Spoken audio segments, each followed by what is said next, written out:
Hello guys, welcome to a new video. This isn't my original voice, it's computer generated because my own voice has a strong German dialect. Well, I wanted to paint a few battle-hardened Sardukaur. Now I talk about the preparations. I cleaned the minis with warm water, an old toothbrush and a little bit of dish soap. For the base I used a simple round base and used an old brush to load it with texture paste. Then I used a toothbrush to make some swirls so it looks like sand. Texture paste is just wood glue with some sand in it. I pressed the clean miniatures after some minutes in the paste, so it seems like they stand in the sand and not hover above it. Then you need to wait a day and the paste will dry hard. Then I primed the mini and base with brush and army painter brush on primer in gray. Now we come to the zenithal highlight. I used dry brushes from army painter, made them a little bit moist, dipped in Vallejo white and brushed most of the paint on a dry texture palette, then used circular motions to highlight the raised areas. After that I painted the sand with Vallejo bubonic brown, the white armor with speed paint binding light, the skin with contrast gullimen flesh mixed with some contrast medium to make it more pale, the cape, hair, beard and face shield with contrast basilicum gray and some belts, shoulder areas and trousers with watered down gray. The blades were painted with Vallejo game color silver. With a detail brush I painted 3 lines on the breast with a mixture of blood for the blood dot and a tiny amount of black to shade it a little bit. I also painted a little block on the captain's forehead to paint the thumb pressing in the blood ritual on Salus Secundus.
After the blood markings we come to the battle damage. I had some large toothpicks and glued some ripped up parts of blister sponge on the tip, then I pressed the tip of the sponge in some black from army painter I had in my wet palette and dabbed it in this metal tray. You don't want the battle damage to blotchy or too fine. After some dapping I dab it on some parts of the miniature, prefer parts which get exposed from dirt and grime or wear and tear. You can of course also use in this step some dark brown or sand color. I thought black is a nice and brutal contrast to the white armor of the Sardukaur.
After battle damage I do an oil wash. I pressed on the metal tray a bit of black oil paint and thinned it with white spirit. Look at the edge of the metal tray and how the paint runs down. That's the consistency of a light black oil wash. I washed the whole mini and base with it and let it dry for 2 days. Before I paint it further, important really let it dry. Oil paints need to dry much longer than acryl.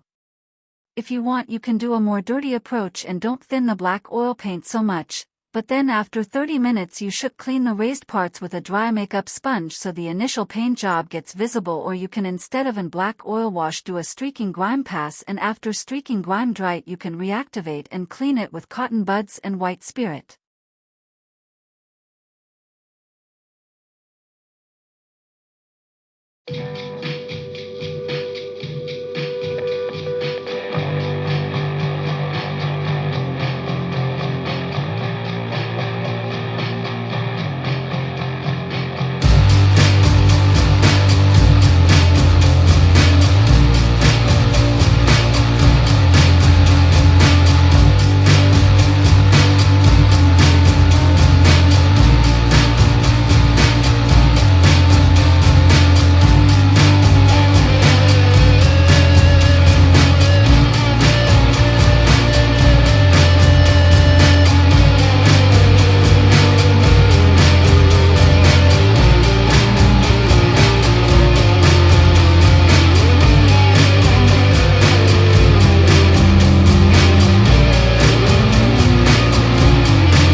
Now on to another sponging, with the same blood mixture from before. So blood for the blood got in tiny amount of black paint. I sponge blood splatters on the mini. I prefer to sponge the blade, hunts, and torso because that's most likely to get blood on it from all the slashing.